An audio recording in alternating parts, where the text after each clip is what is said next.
Today we are going to talk about the relationship between diet and cancer, and can you actually prevent cancer by eating in a particular way.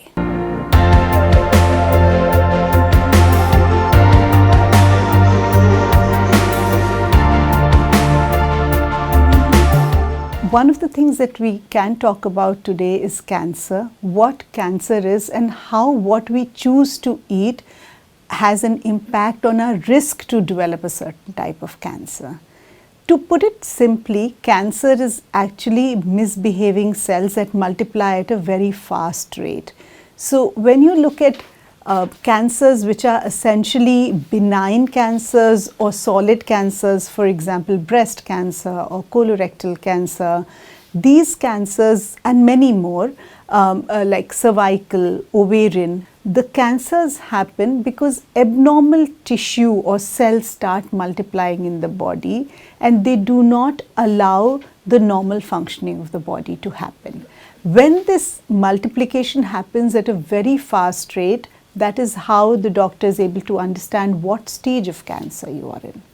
Now, if I as a person want to live a life and reduce my risk for having any form of cancer, there are some dietary choices that I can make that can help me achieve that motive.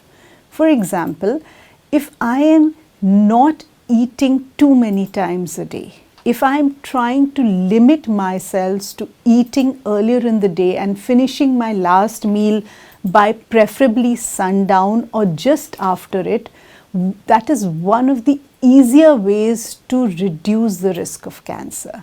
When you don't eat and you allow your body the chance to fast for some time, or when you finish your dinner by 6 or 7 in the evening, you allow your body to not just prevent but also actually kill precancerous, pre-tumor misbehaving cells.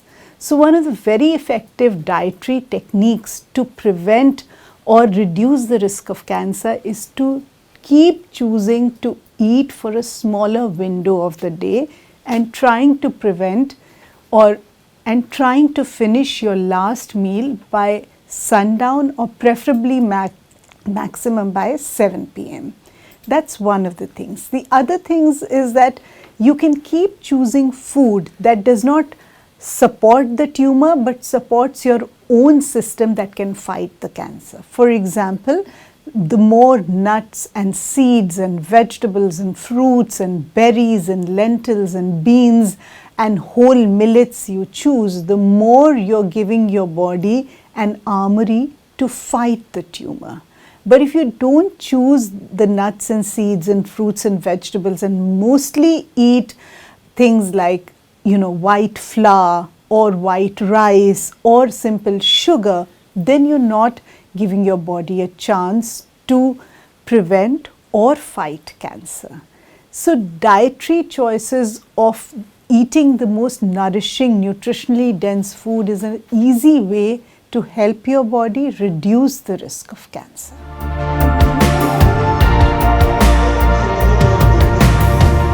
Let's first talk about something called sugar. So if you look at the statistics, the amount of sugar that we're eating as human beings, especially in the urban setting and our children, it's much more than what is actually recommended by the international or even our ICMR guidelines. The guidelines say that we should be eating very little or negligible amount of simple sugar. However, our consumption of simple sugar is very high. Not only are we eating sugar as direct sugar which is added to our tea and coffee or sweets or desserts, we're also eating a lot of something called white flour or maida. All of it which will actually eventually get converted into sugar in the body. So the load of sugar for the human body is very high today, and sugar is something that feeds your tumor cell. The more sugar you consume, the more you are making a playground for the tumor to multiply. So direct consumption of sugar or consumption of foods that are highly refined or processed, which are going to break down into glucose in the body, is definitely not recommended if you do not want to have cancer or if you want to reduce your risk of cancer. The other thing about sugar is that a lot of people think that if they are having something which does not have added sugar but innate sugar in it, for example fruits, for example dairy, then they do not count it as sugar. But all of this is also, for the body you may be having milk, but eventually the lactose is a form of sugar and it will get broken down into glucose. So too much of dairy, too much of sweet fruits may also not be the best thing for you. So every time you choose, you should be choosing foods which are low in sugar and simple carbohydrates. Preferably choose whole, never have a fruit juice, always eat or bite on the fruit. With the dairy, go easy. With the maida, avoid it completely.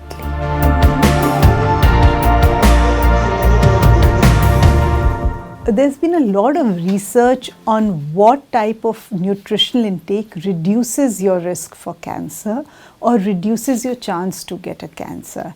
And as far as data, research and clinical work shows, it's very clear that people who eat less or less often, people who do some form of fasting, finish their meals early, people who keep choosing more home cooked food as against anything that they order from outside are clearly the ones that win.